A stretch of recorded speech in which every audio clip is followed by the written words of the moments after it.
Hello, welcome back to my YouTube channel Roy academy commerce class. तो आप लोगों ने देखा प्रीवियस क्लास में मैंने क्या पढ़ाया था आप लोगों को। बेटे, आप लोगों को मैंने ये पढ़ाया था कि जो कंसेप्ट होता है, किसका कंसेप्ट, जर्नल एंट्री का जो कंसेप्ट पढ़ाया था हमने, क्लियर पढ़ा था ना हम लोगों ने, CLEAR, यानी बैलेंस ऑफ द अकाउंट। सारे अकाउंट्स की बैलेंस पढ़ा था हम लोगों ने। जैसे सी का मतलब क्या होता है बच्चों, क्लियर। एल का मतलब होता है लाइबिलिटी, ई का मतलब होता है एक्सपेंसेस, और ए का मतलब होता है असेट्स, और आर का मतलब होता है रेवेन्यू, जिसे इनकम भी कहा जाता है। और सारे चीजें अब इसका थोड़ा सा मैं रिकॉल करा देता हूँ प्रीवियस क्लास का, जो क्या था कि जो सी का मतलब कैपिटल, कैपिटल का बैलेंस क्या होता है बच्चों, क्रेडिट। कैपिटल का बैलेंस क्या होता है, क्रेडिट। और जो आपका एल है उसका बैलेंस होता है लाइबिलिटी, और उसका जो बैलेंस है वो होता है क्रेडिट।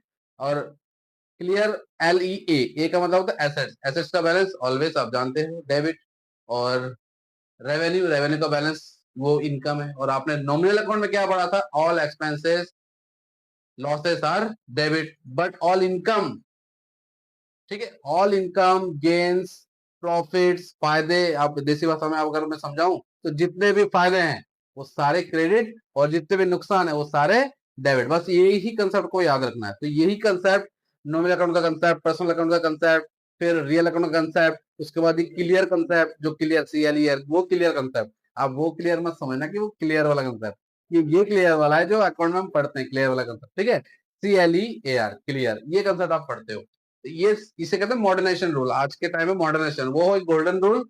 हाँ, गोल्डन रूल बहुत इंपॉर्टेंट है, जो मैंने पहले वीडियो में मैंने बताया था, part number first, golden rule. क्योंकि इसलिए तो नाम दिया गया कि गोल्डन रूल। उस गोल्डन रूल को जब आप फ्रेमिंग देते हो ना, अब सिनेरियो देखो गोल्डन रूल का, उसी गोल्डन रूल से और मॉडर्नाइजेशन रूल से ये सारे चीजें क्या होती है बच्चे, तो सारे चीजों से ही एक कंपाउंड, एक जर्नल एंट्री का फ्रेमिंग तैयार होता है।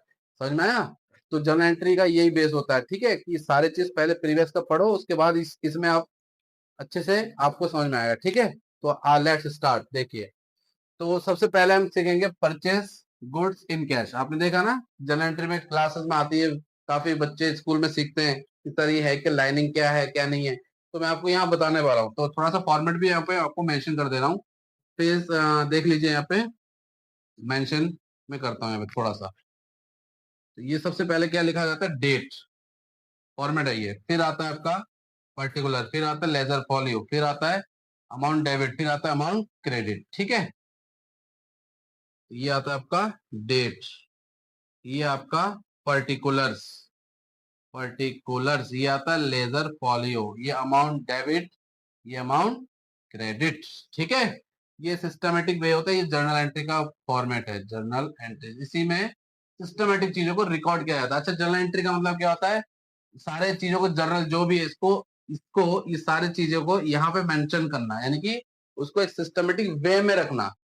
अब जैसे बुक कीपिंग तो हर कोई करता है, बुक कीपिंग करते हो ना, घर में हिसाब किताब करते हो, तो वही तो बुक कीपिंग है। लेकिन जब हिसाब किताब जब करते हो सिस्टमेटिक, एक कंप्यूटर के अंदर उसको इंस्टॉल करते हो, एक टैली में करते हो, तो उसी को एक सिस्टमेटिक रिकॉर्डिंग करना, यानी फ्रेमिंग देना, उसकी रिकॉर्ड करना सिस्टमेटिक तरीके से, that is journal entry. Journal proper भी है ये समझ में आया?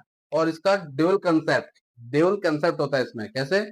जितना डेबिट होगा उतना ही क्रेडिट होगा। देखिए, ऐसे अगर 10 रुपए मान लीजिए, ये अगर 10 है तो ये भी 10 होगा, यानी डेबिट अगर 10 है तो क्रेडिट भी 10 होगा। तो ये होता है ड्यूल एस्पेक्ट कंसेप्ट। समझ में आया? अकाउंटिंग प्रिंसिपल में पढ़ाया जाता है, कन्वेंशन ऑफ अकाउंटिंग में पढ़ाया जाता है।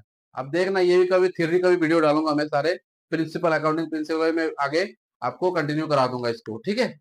फिलहाल हम न्यूमेरिकल थोड़ा सा जर्नल एंट्री का स्ट्रॉन्ग करेंगे बेस, फिर आगे हम रहेंगे इसमें।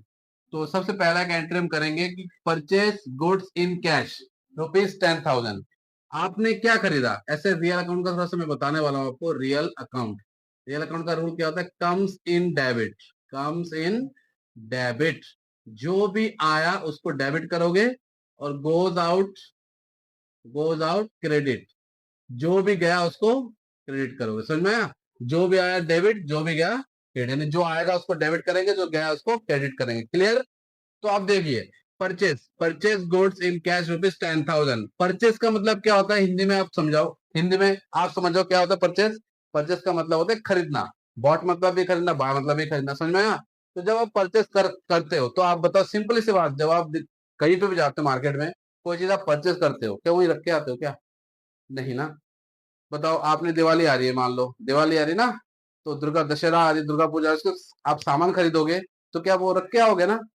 रख के आओगे नहीं ना। तो परचेज जब करते हो आप, तो आप खरीद के लाते हो घर पे। यानी जब तो आपने परचेस किया, गुड्स परचेस किया, क्या परचेस किया? गुड्स। जब आपने गुड्स परचेस किया है, तो गुड्स को लाया भी होगा, डेबिट होगा ना। अब यहाँ पे क्या लिखा है रूल? जो आएगा उसको डेबिट करेंगे। तो आपके पास क्या आया? गुड्स। तो और गुड्स को कभी भी अकाउंटिंग, इसमें अकाउंट जनरल एंट्री में गुड्स को हमेशा क्या कहेंगे हम? बोलो। परचेस, परचेज लिखेंगे। वैसे तो गुड्स को स्टॉक भी लिखा जाता है, लेकिन जनरल एंट्री जब करेंगे तो हम परचेज दिखाएंगे, हमेशा दिखाएंगे। क्या लिखाना है आपको?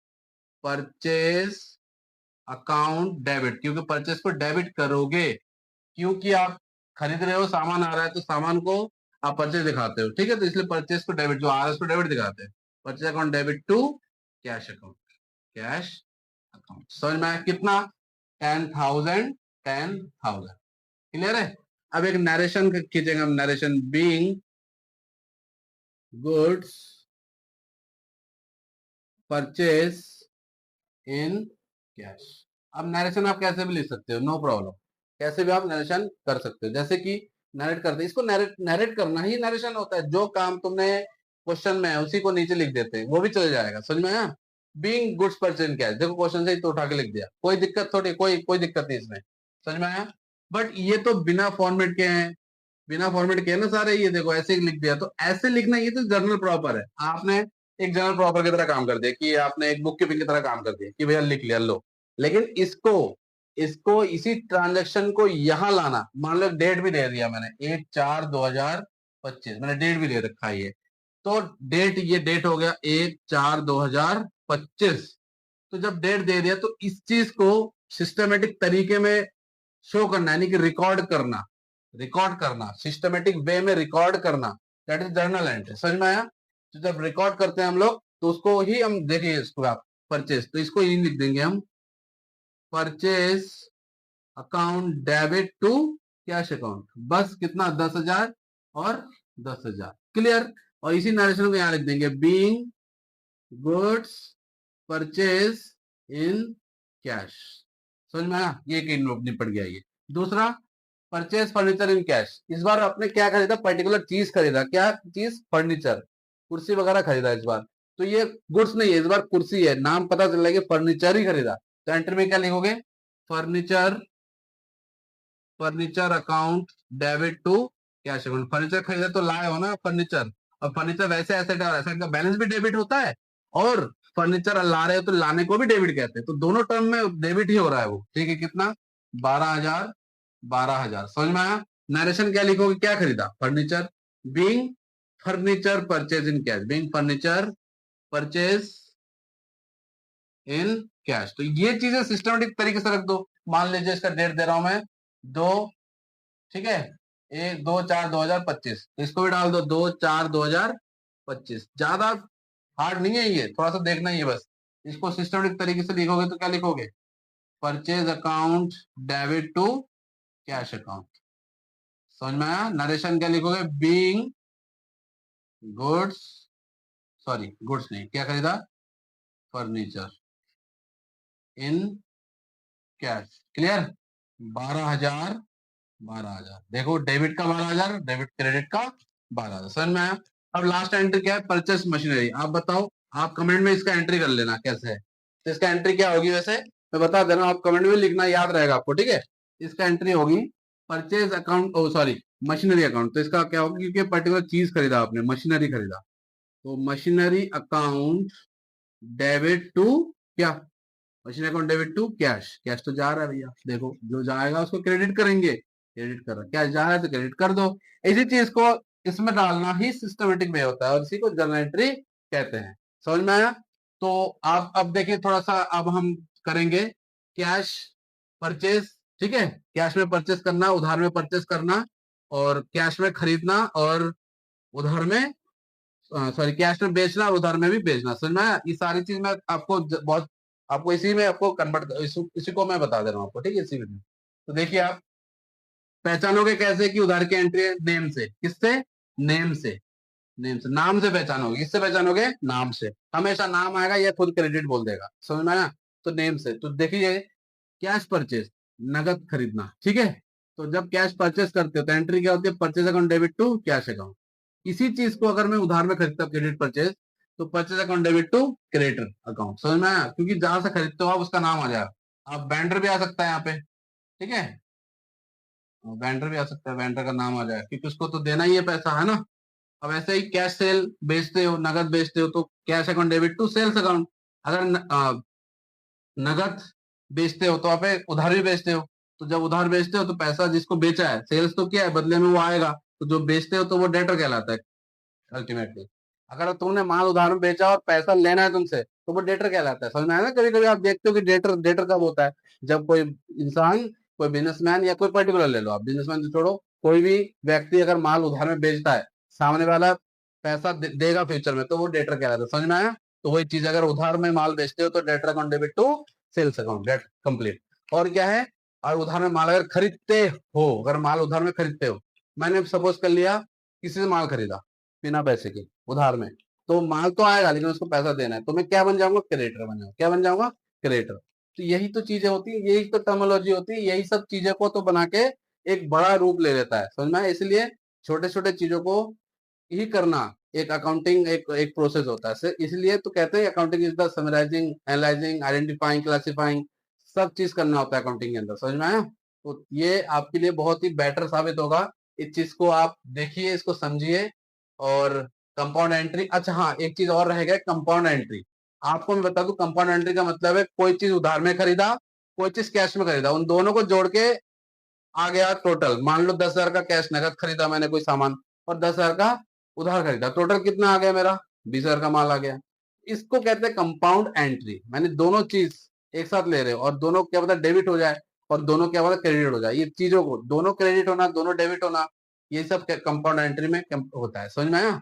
तो आप इसका अगर चाहोगे तो आप इसका स्क्रीनशॉट भी आप ले सकते हैं, ठीक है। बाकी thank you very much. And आपको अगर कोई भी इसमें क्लियर में डाउट हो, या अगर कोई भी चीज अगर समझ में ना आए, तो आप कमेंट में, कमेंट बॉक्स में आप लिख सकते हो। बाकी आप आगे में कंपाउंड एंट्री आपको पूरा बेसिक से सिखाऊंगा इसके दूसरे नेक्स्ट पार्ट में, समझ में आया?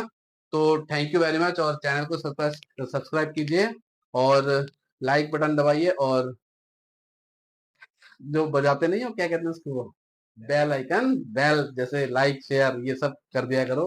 क्योंकि देखो हम बनाते हैं, पसीना बहुत हो रहा है, बनाते हैं तो आप लोगों के लिए हम यहाँ पे तैयार है, तैयार खड़े रहेंगे, जीरो टू एंड हम साथ देंगे, टेल एग्जाम तक, ठीक है। और सीए तक की सफर हम कराएंगे, ठीक है।